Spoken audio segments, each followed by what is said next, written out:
Chapter 3 continue કરીએ. અગાઉ જોયું કે ગિલ્લુ છે એ લેખિકા જોડે કેવી રીતે રહે છે. હવે આગળ નેક્સ્ટ જોઈએ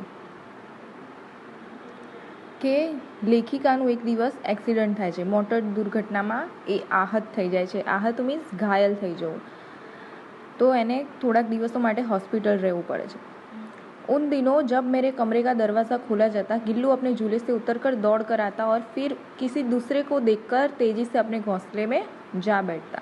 मीन्स એ દિવસોમાં જ્યારે મારું એક્સિડન્ટ થયું એ દિવસોમાં હું હોસ્પિટલમાં હતી.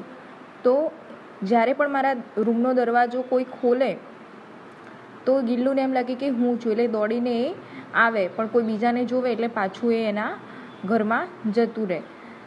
सब उसे काजू दे जाते, परंतु हॉस्पिटल से लौटकर मैंने उसके झूले की सफाई की तो उसमें काजू भरे मिले, जिनसे ज्ञात होता है कि वह उन दिनों अपना प्रिय खाद्य कितना कम खाता रहा.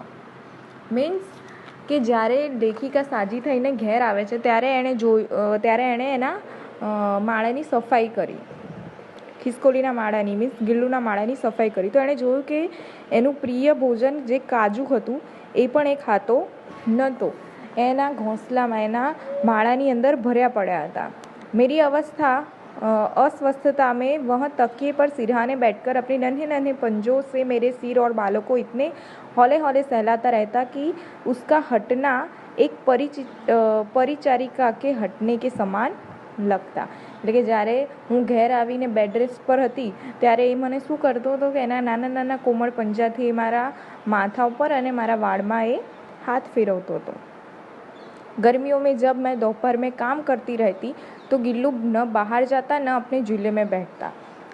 એ શું કરે, એની નિકટ મીન્સ એની પાસે રહીને ગરમી से बचने का सर्वथा नया उपाय खोज निकाला. એણે શું કર્યું, ગરમીથી બચવાનો નવો ઉપાય गिल्लूએ શોધ્યો कि वह मेरे पास रखी सुराही पर लेट जाता और इसी प्रकार समीप भी रहता और ठंडक भी रहता. गिलहरियों के जीवन की अवधि 2 वर्ष से अधिक नहीं होती, अतः गिल्लू की जीवन यात्रा का अंत भी आ गया था.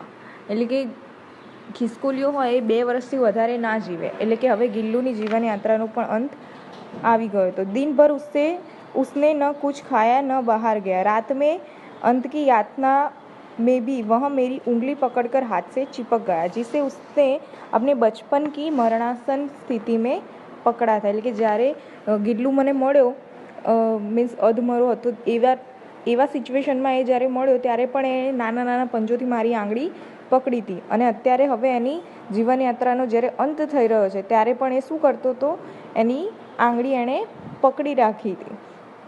पंजे इतने ठंडे हो रहे थे कि मैंने जागकर हीटर चलाया और उससे उष्णता देने का प्रयत्न किया.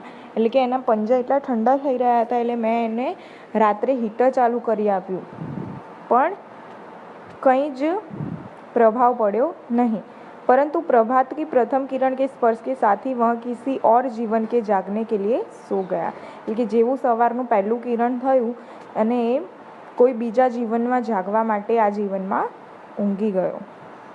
इतना उसका झूला उतार कर रख दिया गया और खिड़की की जाली भी बंद कर दी गई. એટલે કે જે એનો જે માળો હતો એ પણ ઉતારી નાખવામાં આવ્યો અને એના માટે આવવા જવા માટે જે રૂમમાં બારીનો એક નેટનો ખૂણો ખોલ્યો તો એ પણ પાછો બંધ કરી દેવામાં આવ્યો. परंतु गिलहरियों की नई पीढ़ी जाली के उस पार चिक चिक तो करती ही रहती है और सोन जूही पर बसंत आता ही रहता है.